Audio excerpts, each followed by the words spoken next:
الحمد لله نحمده ونستعينه ونستغفره ونؤمن به ونتوكل عليه ونعوذ بالله من شرور أنفسنا ومن سيئات أعمالنا من يهده الله فلا مضل له ومن يضلله فلا هادي له ونشهد أن سيدنا وسندنا ومولانا محمد وصلى الله تعالى عليه وعلى آله وصحبه وبارك وسلم أما بعد فأعوذ بالله من الشيطان الرجيم بسم الله الرحمن الرحيم الرحمن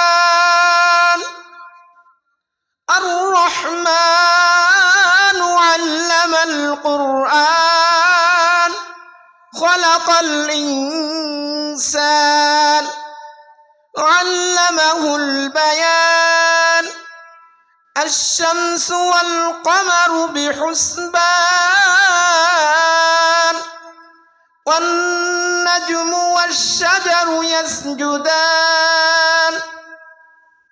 وقال رسول الله صلى الله عليه وسلم أنا خاتم النبيين لا نبي بعدي وقال رسول الله صلى الله عليه وسلم بني الإسلام على 5 شهادة أن لا إله إلا الله وأن محمدا رسول الله وإقامة الصلاة وإيتاء الزكاة وتصوم رمضان وتحج البيت من استطاع إليه سبيلا أو كما قال عليه الصلاة والسلام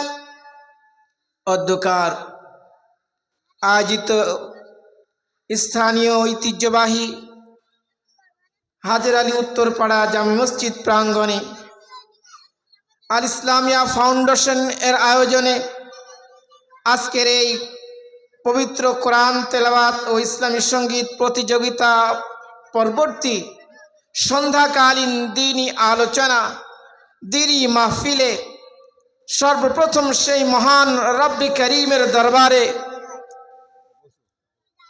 শুকরিয়া জ্ঞাপন করি যে মহান আল্লাহ তাআলা আমাদেরকে বিভিন্ন ব্যস্ততা থেকে ফারেগ হয়ে আজকের এই মহতি মুবারক মজলিসে আসার ও বসার তৌফিক যে মহান আল্লাহ তাআলা আমাকে আপনাকে দান করেছেন। আল্লাহ রাব্বুল আলামিনের অপার মেহেরবানি। ঠিক এই সময়ে এই মুহূর্তে অনেক মানুষ তারা হাসপাতালের বেডে শুয়ে আছে, অনেক মানুষ জীবিকার তালাশে তারা যার পরনায় পরিশ্রম করছে, অনেক মানুষের ইচ্ছা থাকা সত্ত্বেও পারিপার্শ্বিকতার কারণে এরকম দ্বীনি মুবারক মজলিসে আসার তৌফিক আর সুযোগ হয়ে ওঠেনি।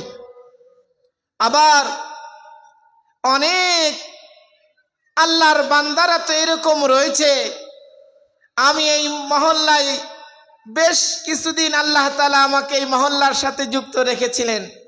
মহল্লায় কত লোক বসবাস করে আমার ছোট্টখাট্ট একটা ধারণা তো আছে, এই মহল্লায় মাত্র এই কয়জন লোক বসবাস করে তা কিন্তু নয়। বলে এই কয়জন লোক বসবাস করে? কত লোক বসবাস করে এটা সহজে বোঝা যায় কুরবানির ঈদের দিন, নাকি বলেন? কুরবানির ঈদের দিন বোঝা যায় যে এই মহল্লায় কত লোক বাস করে। খাতায় নাম লিখতে লিখতে আর খাতায় জায়গা থাকে না, কিন্তু মাহফিলের ময়দানের দিকে তাকিয়ে দেখেন ঠিক সেই প্রমাণ কিন্তু পাওয়া যাচ্ছে না। কারণ কি? আল্লাহ রাব্বুল আলামিন সকলকে দিনের এই মোবারক মজলিসে আসার তৌফিক দান করেন না। এটি একটি মোবারক মজলিস, এটি জান্নাতের বাগান বলে হাদিসের মধ্যে উল্লেখিত হয়েছে।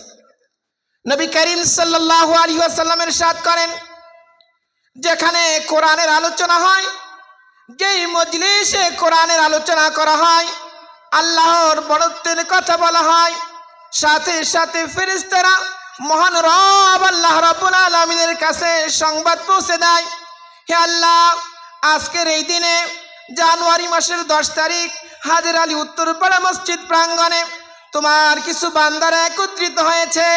তারা কোরআনের কথা বলছে, কোরআনের কথা শুনছে, তারা কোরআন অনুযায়ী নিজের জীবন গড়ার জন্য প্রচেষ্টা করছে।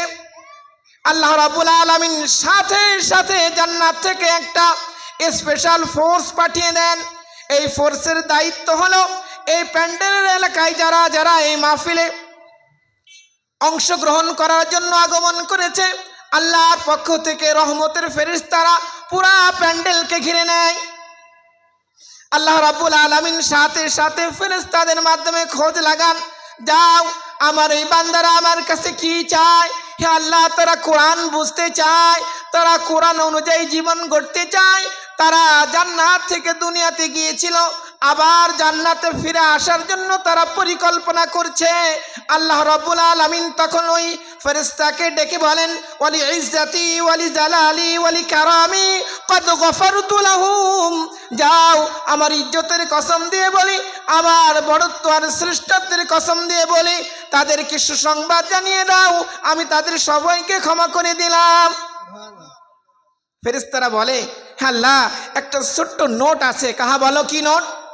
হে আল্লাহ, ওই মাহফিলে কিছু লোক তো আপনার কোরআনের কথা বলার জন্য, শোনার জন্য এসেছিল, আর কিছু লোক তো এই উদ্দেশ্যে আসেনি। তারা এসেছিল বাড়ির পাশে একটা মাহফিল হচ্ছে, প্যান্ডেল বানানো হয়েছে, সবাই যাচ্ছে, আমি যদি এখন না যাই তো লোক কি বলবে, দেখতে খারাপ দেখা যায়, তা যায় আস্তে আস্তে মাহফিলের দিকে যায়, কোরআন শোনার উদ্দেশ্যে আসেনি। এই লোকটাকে আমরা কি করব? তার নামও কি কই তালিকার মধ্যে লিখে দিব?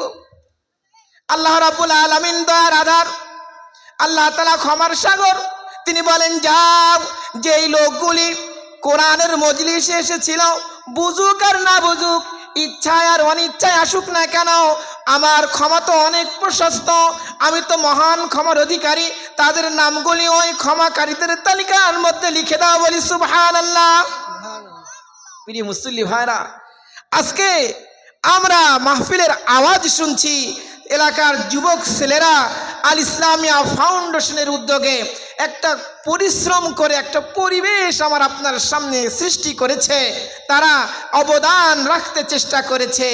আমি আপনি এই আওয়াজ শুনেও যদি মাহফিলের প্যান্ডেলে জান্নাতের বাগানের মধ্যে না চলে আসি, ফেরেশতাদের রহমতের বেষ্টনীর মধ্যে চলে না আসি, আমার চেয়ে কপাল পোড়া হতভাগ্য আর কেউ হতে পারে না। প্রিয় মুসল্লি ভাইরা, আসলে কোরআনের কথা শোনা দরকার, কোরআনের কথা বেশি বেশি আলোচনা হওয়া দরকার। আমাদের তুলনায় সাহাবীদের ঈমান কত উঁচু ছিল। আল্লাহ রাব্বুল আলামিন সাহাবীদের প্রশংসায় কোরআনের আয়াত নাজিল করে বলেন, রাদিয়াল্লাহু আনহুম ওয়া রাদু আনহু, রাদিয়াল্লাহু আনহু, আল্লাহ রাব্বুল আলামিন বলেন যে আমি আল্লাহ আমার সাহাবীদের প্রতি খুশি হয়ে গেছি, ওয়ারাদু আনহু, আমার সাহাবীরা আমার প্রতি খুশি হয়ে গেছে। রাসূল কারীম সাল্লাল্লাহু আলাইহি ওয়াসাল্লাম বলেন, আসহাবি কান্নুজুম বিআইহিম ইক্তাদাইতুম ইহতাদাইতুম। আমার এক একজন সাহাবী আকাশের এক একটা তারকার মতো। তোমরা যে কাউকে দেখে পথ চলবে, যে কোনো সাহাবীর অনুসরণ করবে, তোমরা হিদায়াতের রাস্তা পেয়ে যাবে। এই সকল সাহাবীরা কেমন ছিল? সাহাবীরা কেমন ছিল? সাহাবীদের ঈমান কেমন ছিল? সাহাবীরা ইসলামকে কেমন ভালোবাসতেন? সাহাবায়ে কেরামরা রসুলকে কেমন মহব্বত করতেন, দিনকে কেমন মহব্বত করতেন? একটা ছোট্ট উদাহরণ মনে পড়ে যায়। এক বুজুর্গ তিনি বলতেছেন, আমি রসুলের জামানায় যদি হইতাম, আমি যদি রসুলকে পাইতাম, সাহাবীদের চাইতে রসুলকে আমি বেশি ভালোবাসতাম, বেশি মহব্বত করতাম। এই বেচারা একদিন ঘুমের মধ্যে স্বপ্ন দেখতেছে, হঠাৎ করে একটা গাড়ি আসলো। এই গাড়ির মধ্যে 4টা সিট আছে। 4 সিটের মধ্যে 3 সিটে হযরত আবু বকর, হযরত ওমর এবং হযরত উসমান রাদিয়াল্লাহু আনহু বসা। আর একটা সিট খালি আছে। তিনি চিন্তা করলেন, এই খালি সিটটায় আমি উঠে বসি। তিনি লাফ দিয়ে ওই সিটের মধ্যে উঠে বসেছেন। একটু পরে লক্ষ্য করে দেখতেছেন যে এই গাড়ির পরিচালনায় গাড়িতে সবার সামনে সিংহাসনে বসে আছেন নবী করিম সাল্লাল্লাহু আলাইহি ওয়াসাল্লাম। পথ চলতেছে, কিছু দূর যাওয়ার পর হঠাৎ করে মরুভূমির মধ্যে ফাঁকা জায়গায় রাস্তার মধ্যে একটা বড় গর্ত। সাহাবায়ে কেরামরা রসুলকে কেমন ভালোবাসতেন এই ছোট্ট গল্প থেকে অনুভব করা যায়, অনুধাবন করা যায়। তো দেখতেছেন রাস্তার মাঝখানে একটা বড় গর্ত। এই গর্ত পার করতে হলে, এই গর্ত পার হয়ে গাড়ি ওই পাশে নিতে হলে গর্তটা বুঝাতে হবে। এখন তিনি এই বুজুর্গ গাড়ি থেকে লাফ দিয়ে নেমে গেছেন, কোথাও একটা পাথর অথবা গাছের গুড়ি পাওয়া যায় কিনা গর্তের মধ্যে দিলে গাড়িটা পার হয়ে যাবে। উনি গাছের গুড়ি খুঁজতে গেছেন, একটা গুড়ি গড়াতে গড়াতে নিয়েও চলে আসতেন। উনি এসে দেখতেছেন ওই গর্তের মধ্যে 3 জন সাহাবী শুয়ে পড়েছে। গাড়িটি গড় গড় করে পার হয়ে তাকে উঠিয়ে নেওয়ার জন্য অপেক্ষায় বসে আছে। রসুলকে সাহাবায়ে কেরামরা কেমন ভালোবাসতেন? গর্ত পার করার জন্য নিজে শুয়ে পড়তেন। আর আমরা কেমন ভালোবাসি? আমরা গর্ত বোঝানোর জন্য গুড়ি খুঁজতে চলে যাই। সাহাবায়ে কেরামরা রসুলকে বড় ভালোবাসতেন। কেমন ভালোবাসতেন? এর চেয়ে বেশি ভালোবাসা আর সম্ভব না, এর চেয়ে বেশি ভালোবাসা হয় না। সাহাবায়ে কেরামরা সরাসরি নবী করিম সাল্লাল্লাহু আলাইহি ওয়াসাল্লামের কাছ থেকে ইসলাম শিখেছেন। এই সকল সাহাবীরাও যখন কর্মব্যস্ততা থেকে ফারেগ হতেন, যখন কাজ থেকে দূরে চলে আসতেন, এখন আর কোনো কাজ নেই, সন্ধ্যাবেলা, তো তখন পরস্পর বলতেন, ইয়া সাদিকি তাল হিনা নুজাদ্দিদু ঈমানানা। দোস্ত, আমাদের এখন কোনো কাজ নেই, মাঠেও কোনো কাজ নেই, এখন বাজারেও কোনো কাজ নেই, আসো মসজিদের কোণে একটু বসি, আমরা ঈমানের কথা আলোচনা করি, এতে করে আমাদের ঈমান বেড়ে যাবে। ইয়া সাদিকি তাল হিনা নুজাদ্দিদু ঈমানানা। দোস্ত, এদিকে আসো, আমরা একটু ঈমানের কথা মুজাকারা করি, একটি কোরআনের কথা আলোচনা করি, আমাদের ঈমান বেড়ে যাক। সাহাবায়ে কেরামরা যদি এই কথা বলতে পারেন, যারা স্বয়ং রসুলের সংস্রবে থাকতেন, আমরা তো তার চেয়ে কত শত বছর পরে এসে আমরা ইসলামে দীক্ষিত হয়েছি। বলেন আমাদের ঈমান চার্জ হওয়া দরকার কিনা? আমাদের ঈমানের পাওয়ার দেওয়া দরকার কিনা? যে ব্যাটারির মধ্যে চার্জ দেওয়া হয় না, ওই ব্যাটারি কিছুদিন পরে ফেলে দিতে হয়, এটা আর কাজে আসে না। কিন্তু যে ব্যাটারিটা নিয়মিত চার্জ দেওয়া হয়, এই ব্যাটারিটা কিন্তু অনেক দিন পর্যন্ত ব্যবহার করা যায়। ও আমার ইমানদার মুসলমান ভাই ও বাবাজিরা, আসুন আজকে এই জান্নাতের বাগানে, আসুন আজকে এই জান্নাতের পরিবেশে, আজকে আমাদের সম্মুখে প্রধান আলোচক হিসেবে মূল্যবান আলোচনা পেশ করবেন হাফেজ উবাইদুল্লাহ বিন হাবিব। তিনি সুন্দর চমৎকার আলোচনা করেন। এরপর আমাদের সামনে আরও একজন আলোচক আলোচনা করবেন, হযরত মাওলানা মুজাহিদুল ইসলাম যশোরী ভাই। তারা আলোচনা শুরু করার আগে আগে আমরা পরিবেশ সৃষ্টি করার জন্য কিছু কথাবার্তা বলে আমরা আজকের এই মজলিসে একত্রিত হয়েছি। আল্লাহ রাব্বুল আলামিন কোরআনে কারীমের মধ্যে ইরশাদ করেন, কু আনফুসাকুম ওয়া আহলিকুম নারা, কু আনফুসাকুম ওয়া আহলিকুম নারা। তুমি এবং তোমার পরিবারস্থ, তোমার অধীনস্থদেরকে জাহান্নামের আগুন থেকে বাঁচাও। প্রিয় ইমানদার মুসলমান ভাইয়েরা, জাহান্নামের আগুন কিন্তু আমার আপনার দুনিয়ার আগুনের মতো নয়। নবী করিম সাল্লাল্লাহু আলাইহি ওয়াসাল্লাম ইরশাদ করেছেন, জাহান্নামকে 1000 বছর জ্বালানোর পর জাহান্নাম লাল হয়ে গেছে, আরো 1000 বছর জ্বালানোর পর জাহান্নাম সাদা হয়ে গেছে, আরো 1000 বছর জ্বালানোর পর জাহান্নাম কালো হয়ে গেছে। এই কঠিন জাহান্নামের মধ্যে যখন কোনো জাহান্নামীকে নিক্ষেপ করা হবে, নবী করিম সাল্লাল্লাহু আলাইহি ওয়াসাল্লাম বলেন, একজন জাহান্নামীকে যখন জাহান্নামের মধ্যে নিক্ষেপ করা হবে, জাহান্নামের আগুনের মধ্যে সে টকবক টকবক করতে করতে উপরে চলে আসবে, উপচে পড়বে। ও ভাই, জাহান্নাম বড় ভয়ঙ্কর, জাহান্নাম কিন্তু কঠিন শাস্তির জায়গা। একবার জাহান্নামের মধ্যে যদি কাউকে নিক্ষেপ করা হয়, নবী করিম সাল্লাল্লাহু আলাইহি ওয়াসাল্লাম বলেন, জাহান্নামের উপরিভাগ থেকে তলদেশ পর্যন্ত পৌঁছাতে 70,000 বছর সময় পার হয়ে যাবে। প্রিয় মুসল্লি ভাইরা, জাহান্নাম বড় কঠিন। আসেন আমরা জাহান্নাম থেকে বাঁচার চেষ্টা করি। কু আনফুসাকুম ওয়া আহলিকুম নারা, আমিও নিজেও বাঁচি, নিজের আহাল পরিবারদেরকে জাহান্নাম থেকে রক্ষা করার চেষ্টা করি। ভাই, আমি আপনি দুনিয়াতে কতটুকু ইবাদত, কতটুকু বন্দেগী করার সুযোগ পাই, এই সময় কিন্তু পার হয়ে যাচ্ছে, সময় চলে যাচ্ছে। মসজিদে আজান হয়, আমি মসজিদে গেলাম কি না গেলাম, মসজিদ এর পাশ দিয়ে হেঁটে চলে যাচ্ছি, নামাজের সময় অতিবাহিত হয়ে যাচ্ছে। প্রিয় ভাই, বড় কঠিন বিষয়। কিয়ামতের ময়দানে আল্লাহ রাব্বুল আলামিন সকল কিয়ামতের ময়দানে উপস্থিত মানুষদেরকে উদ্দেশ্য করে বলবেন, সকলেই আমার সামনে সেজদায় চলে যাও। সব মানুষকে আল্লাহ তাআলা এক আদেশের মধ্যে নিয়ে আসবেন। আদম আলাইহিস সালাম থেকে শুরু করে পৃথিবীর শেষ মানুষ পর্যন্ত সকলের উপস্থিতিতে আল্লাহ রাব্বুল আলামিন এই আদেশ জারি করবেন। তো তখন কিয়ামতের ময়দানে উপস্থিত শত লক্ষ কোটি সব মানুষ একসাথে হুড়মুড় করে সেজদায় চলে যেতে চেষ্টা করবে। নবী করিম সাল্লাল্লাহু আলাইহি ওয়াসাল্লাম বলেন, সেদিন ওই সকল মানুষরাই সৌভাগ্যশীল হবে যারা দুনিয়াতে আল্লাহর কুদরতি পায়ে সেজদা দেওয়ার অভ্যাস রাখত, যারা দুনিয়াতে নামাজ আদায় করত, সেদিন শুধুমাত্র তারাই সেজদায় যেতে পারে। নবী করিম সাল্লাল্লাহু আলাইহি ওয়াসাল্লাম বলেন, সব মানুষ তো চেষ্টা করবে, কিন্তু যারা দুনিয়াতে আল্লাহর সামনে সেজদা দিত না, যারা দুনিয়ায় সেজদা দেওয়ার অভ্যাস রাখত না, তাদের মাজাগুলি কাঠের তক্তার মতো শক্ত হয়ে যাবে। আপ্রাণ চেষ্টা করবে সিজদায় যেতে পারবে না, আপ্রাণ চেষ্টা করবে সিজদায় যেতে পারবে না।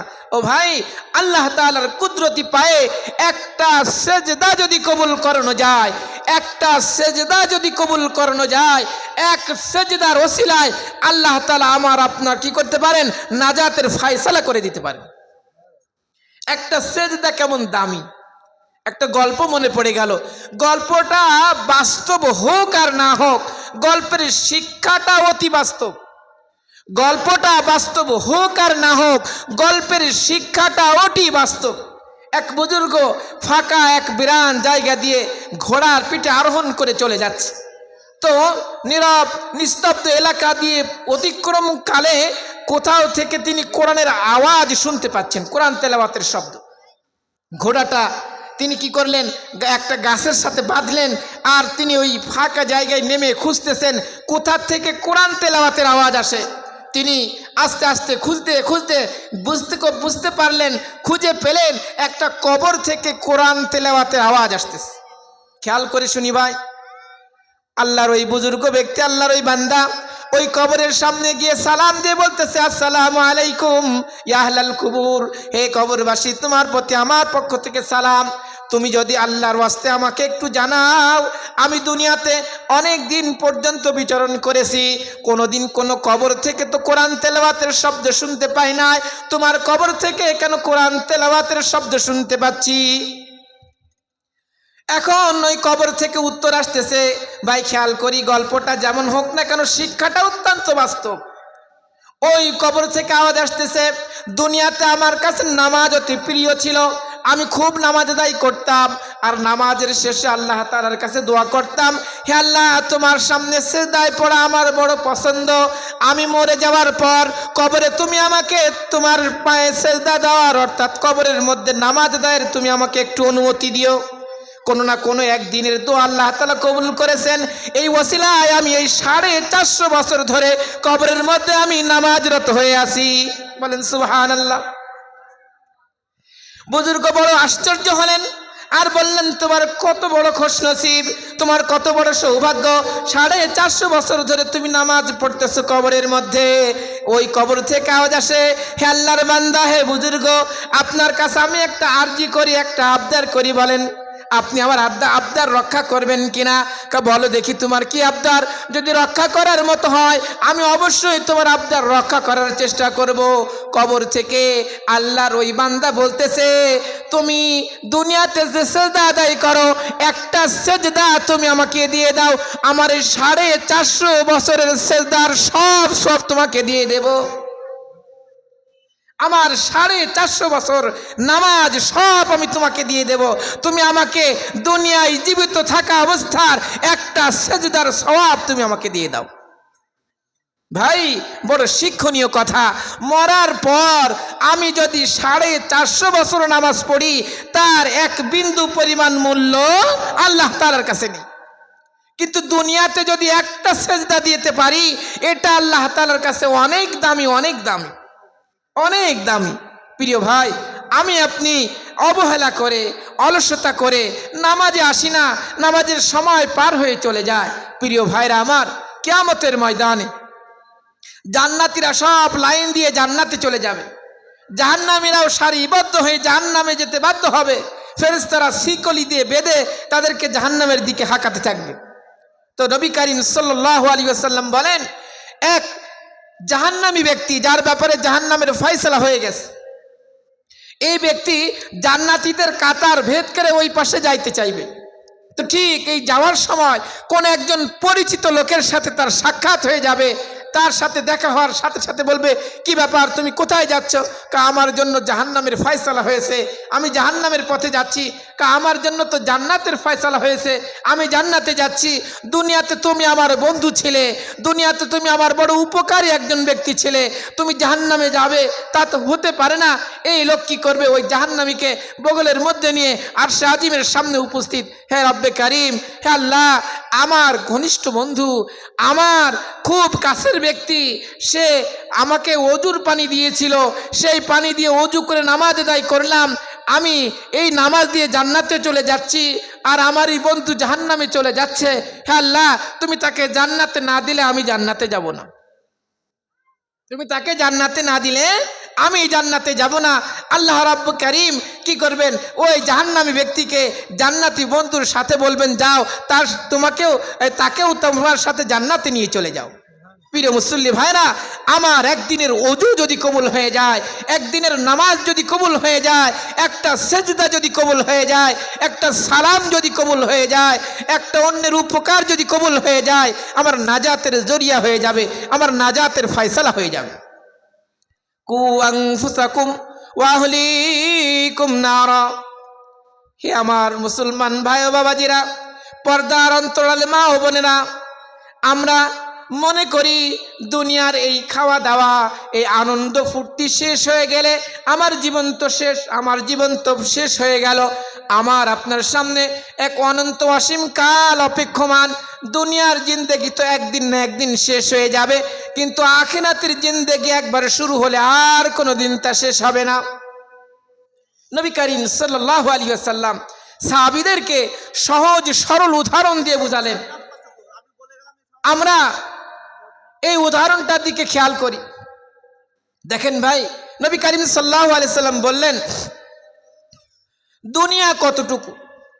রাসূল বলেন, একটা মহাসাগরের মধ্যে যদি একটা সূচ ডুবানো হয়, সুই, এই সুইটা উঠানোর পরে সুইয়ের মাথায় কতটুকু পানি হবে?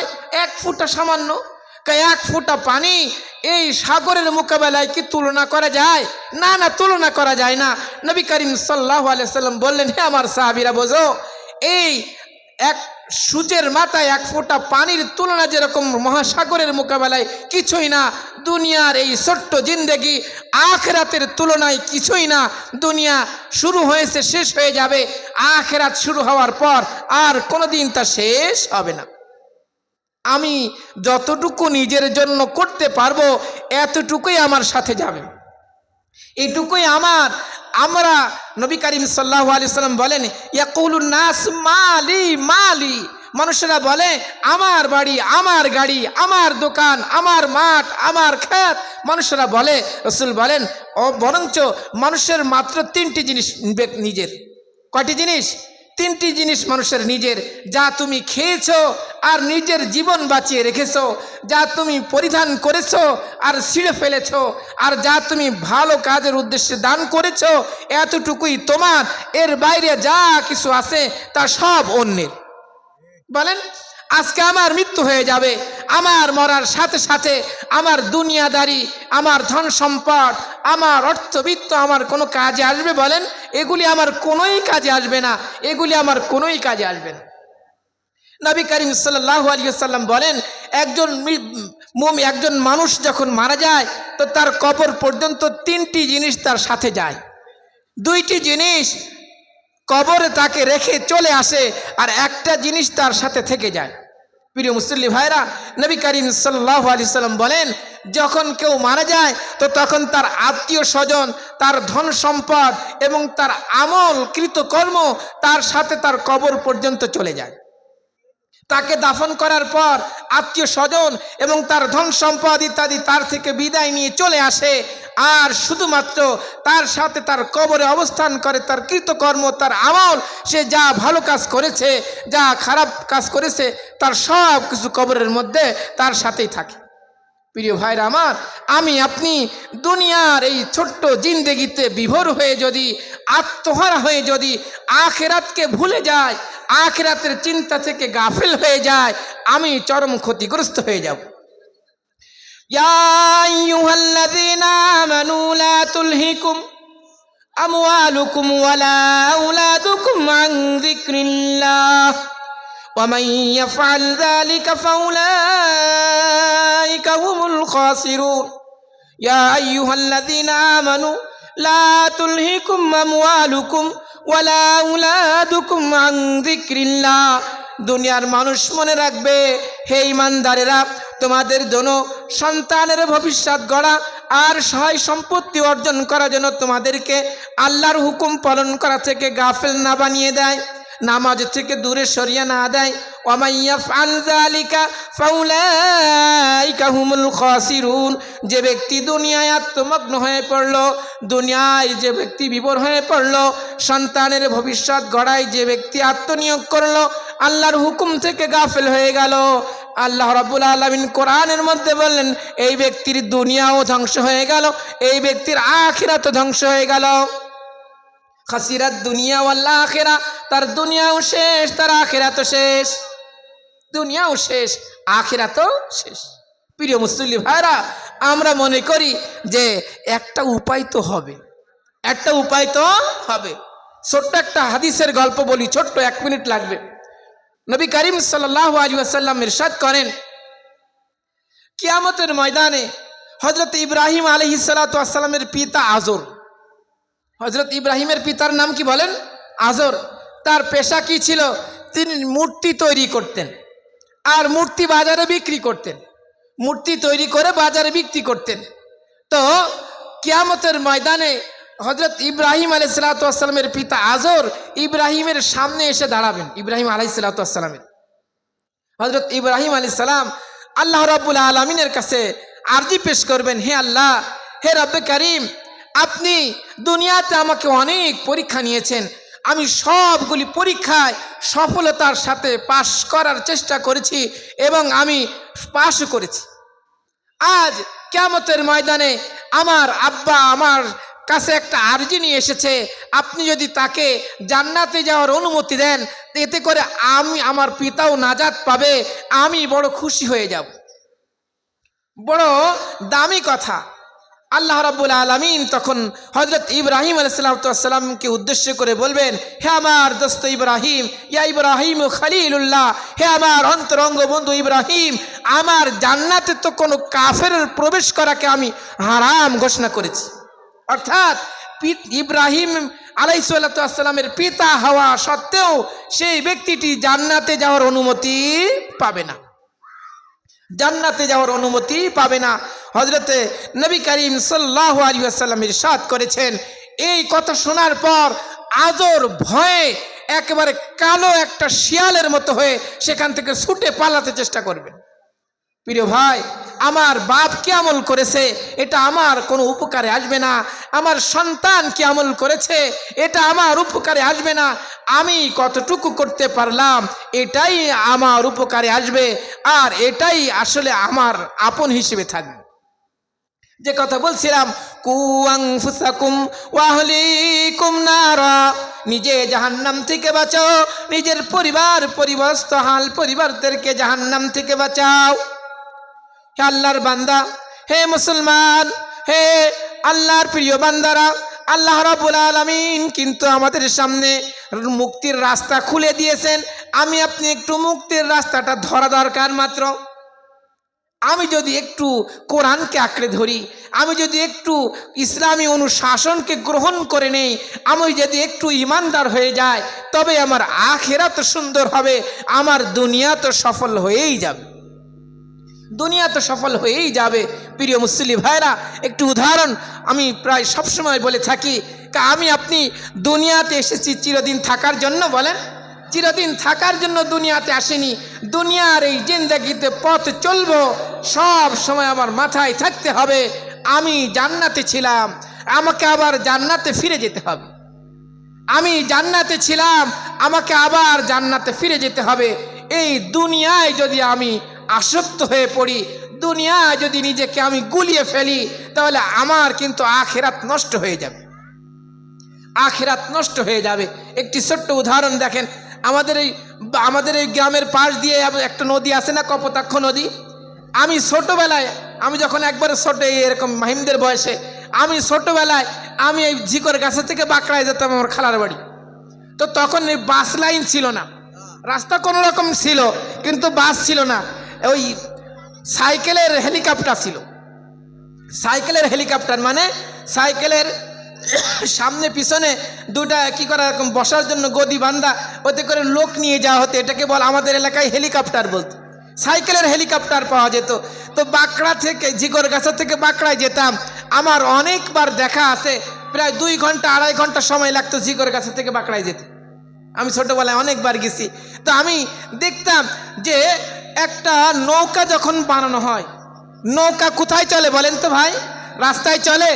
নৌকা রাস্তায় চলতে পারে না, রেল লাইনেও চলতে পারে না, নৌকা একমাত্র পানিতেই চলে, পানি ছাড়া নৌকা চলতে পারে না। তো পানিতে চলার জন্য যে নৌকা বানানো হয়, মোটা মোটা তক্তাগুলি একটার সাথে আরেকটাকে বড় মজবুত করে, মাঝখানে যেন কোনো ফাঁক না থাকে, মাঝখানে দুই তক্তার জোড়ের মাঝখানে আঠা লাগায়। আবার আটার মধ্যেও কি থাকতে পারে, ত্রুটি থাকতে পারে, ওর উপরে আবার পিস লাগায়, পিস যেন আর কোনো ছিদ্র বাকি না থাকে। পিসের পরে আবার এদেরকে রং লাগায় যেন আর কোনো ছিদ্র না থাকতে পারে। এরপরও দেখা যায় যখন নৌকাটা পানিতে ভাসতেছে, কোথা থেকে চুয়ে চুয়ে পানি নৌকার মধ্যে জমা হয়ে যাচ্ছে। নৌকার মধ্যে কোথা থেকে পানি আসছে, এত কষ্ট করে বানালাম, এত সুন্দর করে জোড়া লাগালাম, এরপর নৌকার মধ্যে পানি চলে আসছে। ভাই, ওই দেখেছি লঞ্চ যখন চলে, তো লঞ্চের একজন হেল্পার আছে, 10 মিনিট পর পর আসে আর ওই পানি শেষে ফেলে দেয়। ভাই, কেন পানি ফেলে দেয়? এই নৌকাটা, এই লঞ্চটা পানি ছাড়া চলতে পারে না, এর চলার একমাত্র মাধ্যম হলো পানি। কিন্তু এই পানি যদি লঞ্চের মধ্যে ঢুকে যায়, অল্প কিছুক্ষণ পর এই যাত্রী সবাইকে নিয়ে নৌকাটা পানির নিচে ডুবে যাবে। ভাই, নৌকাটা পানির নিচে ডুবে যাবে, এজন্য যেন পানির তলে তলিয়ে না যায় মাঝে মাঝে কি করে পানি সেচে দেয়। আবার বড় বড় লঞ্চ যেগুলি আছে তাতে মোটর লাগানো আছে, 24 ঘন্টা পানি সেচতেছে, কারণ এই পানি যদি থেকে যায় নৌকা ডুবে যাবে। এই নৌকা পানি ছাড়া চলতে পারে না, আবার পানি ঢুকে গেলে ডুবে যাবে। আমি আপনি দুনিয়াতে চলবো, দুনিয়া ছাড়া আমি আপনি চলতে পারবো না। কিন্তু এই দুনিয়া যদি আমার মধ্যে ঢুকে যায়, আমি কিন্তু যেরকম নৌকার মধ্যে পানি ঢুকলে নৌকাটা ডুবে যায়, আমার মধ্যে দুনিয়া ঢুকে গেলে আমিও অতল গহ্বরে চলে যাব, আমার আখিরাত নষ্ট হয়ে যাবে, আমি দুনিয়ার মধ্যে ডুবে যাব। খসিরাত দুনিয়া ওয়াল আখিরা, আমার দুনিয়াও শেষ হয়ে যাবে, আমার আখিরাতও শেষ হয়ে যাবে। এই জন্য ভাই আসেন আমার জীবনের শেষ অঙ্কটি মিলানোর চেষ্টা করি, জীবনের শেষ অঙ্কটি মেলানোর চেষ্টা করি। ভাই বলেন তো, যখন কোন মুসলিম পরিবারে ছেলে অথবা মেয়ের জন্ম হয়, প্রথম একটি সুন্নাত আছে, বলেন তো এই সুন্নাতটি কি? হ্যাঁ মাশাআল্লাহ, এই ক্ষেত্রে একটি সুন্নাত পদ্ধতি হলো, সুন্নাহের পদ্ধতি হলো ডান কানে আজান আর বাম কানে ইকামত। এক সময় ভুল শুনতাম, ছেলে হলে আজান, মেয়ে হলে ইকামত, না এটা সুন্নাহ নয়। আমার কথা বুঝেছেন কিনা? মেয়ে হোক আর ছেলে হোক, ডান কানে আজান আর বাম কানে ইকামত দেওয়া। প্রিয় ভাইরা, মুরব্বীরা এ কথা বলে, জন্ম হওয়ার সাথে সাথে আমার জানাজার আজান ইকামত হয়ে গেছে, আমার জন্মের সাথে সাথে আমার জানাজার আজান আর ইকামত হয়ে গেছে। আচ্ছা বলেন তো, জানাজার নামাজের জন্য কি আজান দেওয়া হয়? কোনদিন শুনেছেন যে জানাজার জন্য আজান দেওয়া হচ্ছে? না না, জানাজার জন্য আজান দেওয়া হয় না, জানাজার আজান জন্মের সাথে সাথে হয়ে গেছে। ভাই আমার আপনার জন্ম হয়েছে, মৃত্যুর আজান হয়ে গেছে, মৃত্যুর ইকামত হয়ে গেছে, শুধুমাত্র মৃত্যুটাই বাকি আছে। কখন কে কোথায় মারা যাব আমি যদি আমার জীবনের গ্যারান্টি দিতে না পারি, তাহলে বলেন এই ক্ষণস্থায়ী দুনিয়া, এই ক্ষণিকের দুনিয়ায় আমি কিভাবে নিজেকে গুলিয়ে ফেলতে পারি? আমি যদি আখিরাতকে ভুলে যাই, আখিরাতের তৈরি করা থেকে নিজেকে গাফিল বানিয়ে ফেলি। ইয়া আইয়ুহাল্লাযীনা আমানু লা তুলহিকুম আমওয়ালুকুম ওয়ালা আওলাদুকুম আন যিকরিল্লাহ ওয়া মান ইয়াফআল যালিকা ফাউলাইকা হুমুল খাসিরুন। যে ব্যক্তি নিজের কি করেছে, আখিরাতের কথা ভুলে গেছে, সে দুনিয়াও ক্ষতিগ্রস্ত হয়ে গেল, আখিরাতও ক্ষতিগ্রস্ত হয়ে গেল। প্রিয় ভাই, আমার এই ছোট্ট জীবনে আমি কত এরকম জানাজাই তো না দেখলাম, পিতার কাঁধে পুত্রের লাশ। দেখেছেন আপনারা কখনো? দেখেছেন কখনো যে পিতার কাঁধে পুত্রের লাশ দেখেছেন? দাদার কাঁধে পুতার লাশ আপনারা দেখেছেন কখনো? এই ঘটনা যদি দেখে থাকি, ইহা হাম সব মুসাফির হায় ওহি আখির ঠিকানা, ইহা হাম সব মুসাফির হায় ওহি আখির ঠিকানা, কোই আগে রওয়ানা হ্যায় কোই পিছে রওয়ানা। দুনিয়াতে যখন এসেছিলাম একটা সিরিয়াল তো ছিল, আগে বাবা, তারপর বাপ, তারপর সন্তান, কিন্তু দুনিয়া থেকে বিদায় নেওয়ার সময় কিন্তু কোনো সিরিয়াল নেই। আছে কি বলেন? কোনো সিরিয়াল নেই। আমার দুনিয়াতে যখন এসেছি মৃত্যু অবশ্যম্ভাবী, সুতরাং মৃত্যুর স্মরণ থেকে যদি আমি গাফিল হয়ে যাই, তাহলে আমি কিন্তু দুনিয়ার মধ্যে গুলিয়ে গেলাম। ওই নৌকার থেকে যেরকম পানি না সেচলে নৌকাটা ডুবে যায়, আমার ভিতর থেকে আখিরাত, দুনিয়াকে বের না করলে আমার আখিরাত কিন্তু ডুবে যাবে, আমার আখিরাত কিন্তু ডুবে যাবে।